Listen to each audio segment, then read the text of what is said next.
Hey guys, welcome back to another Let's Talk video. So as you guys know, in the Hordes Discord server, I would just want to give a special thanks to Galaxy Falcon here for linking the screenshot for this.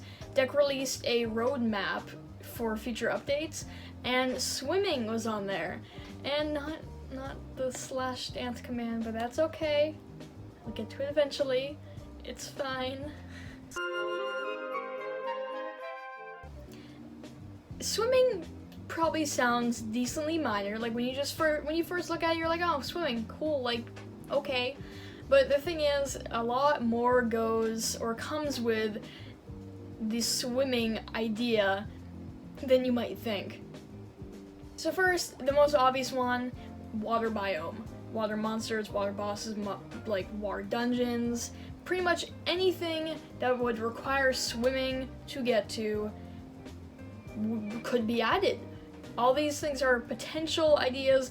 Nothing of what I'm saying is like proven or anything has been confirmed. I'm just a YouTuber making theories.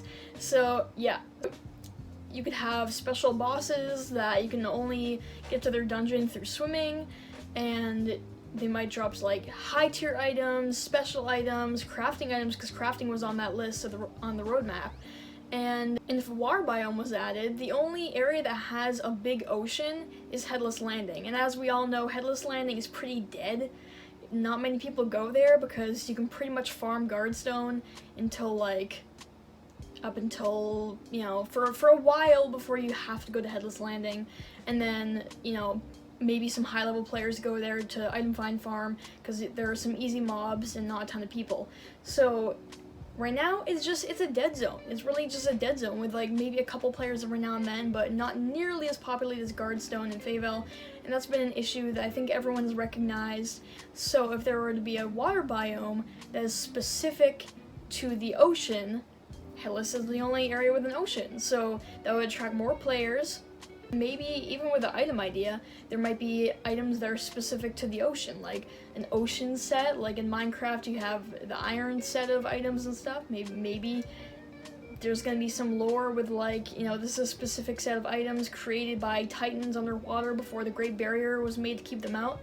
And for those of you who have no idea what I'm talking about, the lore Discord server for Hordes that I own and Temi also owns will be in the description of this video, so you can get yourself updated on the lore, because Hordes has a lot of lore that almost no one has recognized. So yeah, go check that out. Another thing that I was thinking about is when you're swimming in real life, to be realistic, you can't swim forever. Stamina is a thing, also endurance, but we're just gonna stay on stamina for now. So in several popular RPGs like Red Dead Redemption, Skyrim, The Legend of Zelda Breath of the Wild, 3 very, very popular games, they all have a stamina aspect. So you have either a stamina bar or a stamina wheel, and you can upgrade your stamina. So in The Legend of Zelda Breath of the Wild, you can swim longer, you can climb longer, you can do charged attacks for longer to get more power, or slow-mo attacks. And I think with swimming being added, obviously with the idea of jumping and just moving in general, stamina could be integrated, but where another kind of movement is being added that realistically stamina is tied into, this could be possible. And in addition to that, potions, a potion that can restore mana, we already have that. Potion that can restore HP, we already have that. But a potion to restore stamina, because that's a thing in Legend of Zelda Breath of the Wild, another very popular RPG. So I think it's entirely possible that a deck might expand upon the idea of potions and make them have more purposes. Like some people already suggested strength potions, strength potions. So stamina potions, you never know, because if stamina is added, then that opens up that wing to expand upon potions. And expanding even further upon the idea of stamina, we have boats. You've seen all the shored boats along Headless Landing, so instead of having to use stamina to swim out to get to a dungeon, what if you had to pay a hefty fee to use a boat? Pay the sailors, because that could give you some more lore. You pay the sailors who provide the boat. This is an easy way to be transported. And a big fee could mean that this would be more of an endgame content kind of thing, similar to the arena with the charms. You can't get a charm unless you're level 45 and pay a lot of gold to get a charm. So if the boats end up being usable, kind of far-fetched here, then there could be a big fee to use one. So it's only really accessible to the really high-level players to give them something else to, like, you know, use their wealth on.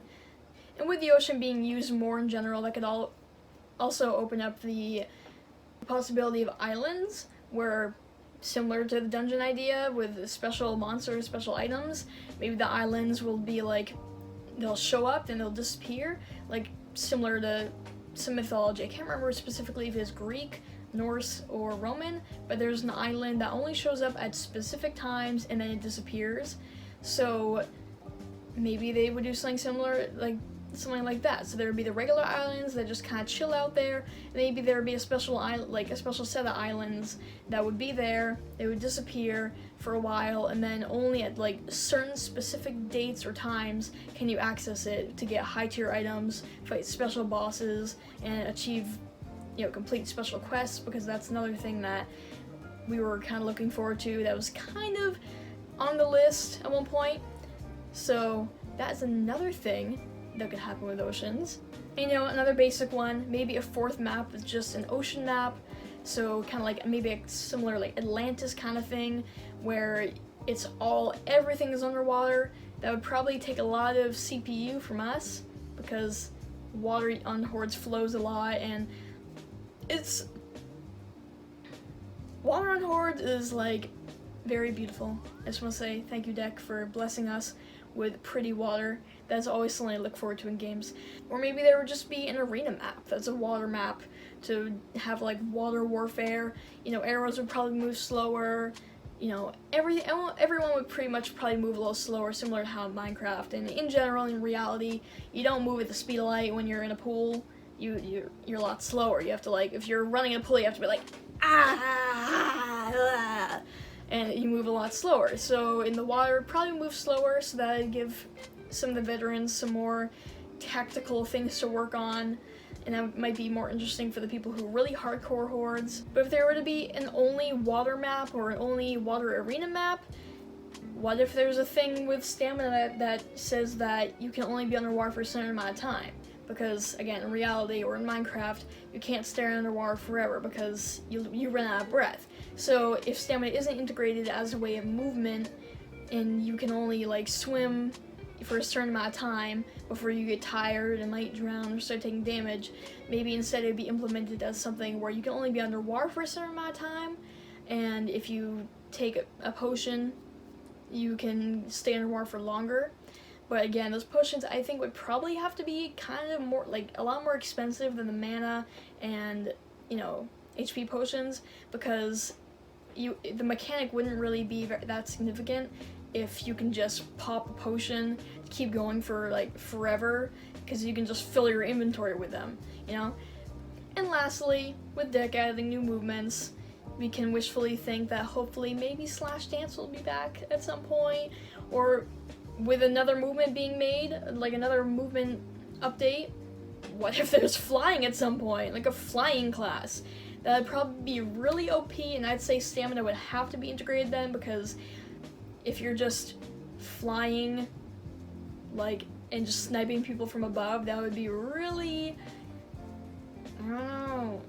I mean, I guess it could be something for a special class, and similar to how, you know, spirit animal works with the shamans, you can only use it for like a few seconds before it runs out, so maybe it'd be something like that. But then with fall damage, you'd have to be mindful of like landing before you run out of stamina, or else you could fall and die. But from what I've heard, fall damage isn't really that significant right now, so I think flying, I don't know, I feel like it's really far-fetched right now, but it could happen because deck is expanding upon movements for the characters, so you never know. So yeah, hopefully you guys enjoyed this game theory, and make sure to subscribe because we passed 700 subs. I'm not really celebrating that much yet because we haven't gone 10 beyond. I always like to have a little bit of wiggle room in case people unsubscribe. So yeah, And also likes are appreciated too, because these videos are fun to make in my opinion, and I hope you guys enjoy them too, because they're theories, they make you think. So yeah, hopefully y'all are enjoying your first days of school. See y'all later.